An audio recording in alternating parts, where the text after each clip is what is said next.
শিক্ষা, স্বাস্থ্য, দখল, দূষণ, যোগাযোগ কিংবা সরকারি সেবা নিজ এলাকার সমস্যার সবচেয়ে ভালো জানেন সেখানকার মানুষ।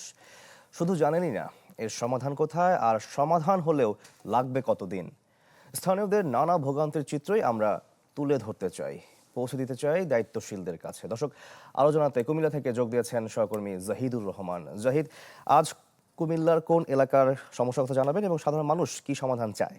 শাকিল, আমি এই মুহূর্তে আছি কুমিল্লার বিবির বাজার যে সড়ক, শহর থেকে যেটি বিবির বাজার স্থলবন্দর এলাকা গিয়েছে এবং এটার পাশেই জগন্নাথপুর যে এলাকা, সেখানে বজ্র ব্যবস্থাপনার কারণে কিন্তু এখানকার মানুষজনের কিন্তু দুর্বিষহ জীবনযাপন করতে হচ্ছে এবং তারা কিন্তু বেশ ভোগান্তির মধ্যে আছেন। আমরা সেই ভোগান্তির চিত্রই আসলে এখানকার যারা সাধারণ মানুষ তাদের কাছ থেকে জানার চেষ্টা করব, কারণ এই এলাকার মানুষগুলো কিন্তু দীর্ঘদিন ধরেই কিন্তু এই ময়লা আবর্জনার স্তূপের কারণে কিন্তু তারা আসলে কষ্ট পাচ্ছেন। তো সেটা আমরা তাদের কাছ থেকে জানার চেষ্টা করব। শাকিল, এখানে একজন বয়স্ক মানুষ আছেন যিনি এই এলাকায় দীর্ঘ বছর ধরে বসবাস করছেন। আমরা আপনাকে জানতে চাই আসলে কি সমস্যা হচ্ছে এই বজ্র এই স্তূপের কারণে।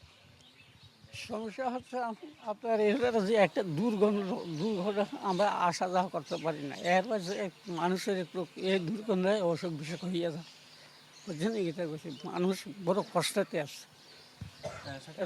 একজনের সাথে একটু কথা বলবো। আপনি তো নিশ্চয়ই এই এলাকায় বাসিন্দা, আসলে এখানে কি ধরনের সমস্যা হচ্ছে এবং এটা আসলে প্রতিকারের কোনো পদক্ষেপ নিয়েছে কিনা? এটা এর আগে একবার বলছিল এটাকে এখান থেকে উড়িয়ে নেওয়ার জন্য, পরে আর মানে জিনিসটা কার্যকলাপ হয় নাই। কিন্তু মূলত হচ্ছে বৃষ্টি হলে এটার থেকে দুর্গন্ধ একটু বেশি হয়, প্লাস আবার মানে জনগণ এটা নিয়ে কোনো কথা বলে না।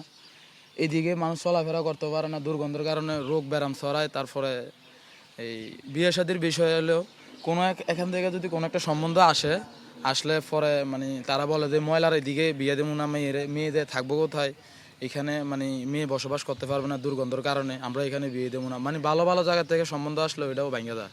তো এই মূলত হচ্ছে ময়লার দুর্গন্ধ সমস্যা, ময়লা নিয়ে কেউ কোনো কথা বলে না। আরো একজন মানুষের সাথে কথা বলবো। আসলে এই যে এই সমস্যাটা থেকে আসলে আপনারা কি চান একটু যদি বলেন। এটা আমরা বহুত আগে থেকে এই সমস্যা, এর আগে আরো বহুত পদক্ষেপ নিয়েছে, কিছু কিছু হয় না। এই গন্ধবাদ সরে এটা এইভাবে চলতে থাকে।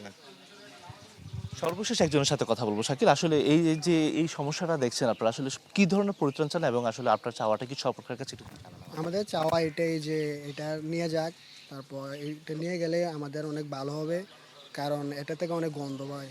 এই কারণে আমরা চাই যে এটা তুলে নিয়ে যাক। এটাই। ধন্যবাদ। শাকিল, আসলে দেখছিলেন এখানকার যারা সাধারণ মানুষ তারা কিন্তু বলছেন যে আসলে এটা থেকে তারা আসলে পরিত্রাণ চাচ্ছে না, আসলে এই যে দুর্গন্ধ সেটা আসলে তারা মেনে নিতে পারছেন। তো এই বিষয়টা নিয়ে কিন্তু আমরা জনস্বাস্থ্য প্রকৌশল অধিদপ্তর এবং সিটি কর্পোরেশনের যারা দায়িত্বে রয়েছেন তাদের সাথে কথা বলেছিলাম। বিশেষ করে কিছুক্ষণ আগেও কথা বলেছি জনস্বাস্থ্য প্রকৌশল যিনি নির্বাহী প্রকৌশলী, তিনি বলছেন যে এটা ওয়াস্ট ট্রিটমেন্ট একটা প্লান্ট এখানে তারা কার্যক্রম শুরু করবেন কিছুদিনের মধ্যেই। সেটা হয়তো 2 মাসের মধ্যে এটা সম্পন্ন হবে এবং সেটা যখন কার্যক্রম শুরু হয়ে যাবে তখন সেখান থেকে কিন্তু বিদ্যুৎ এবং সার এটা দিয়ে উৎপাদন এবং যেটুকু বিদ্যুৎ উৎপাদন হবে এই বর্জ্য ব্যবস্থাপনা থেকে সেটা দিয়ে এই প্ল্যান্টটা পরিচালনা করা সম্ভব হবে। তো এই ছিল এখান থেকে সর্বশেষ। জি, জাহিদুর রহমান, ধন্যবাদ আপনাকে।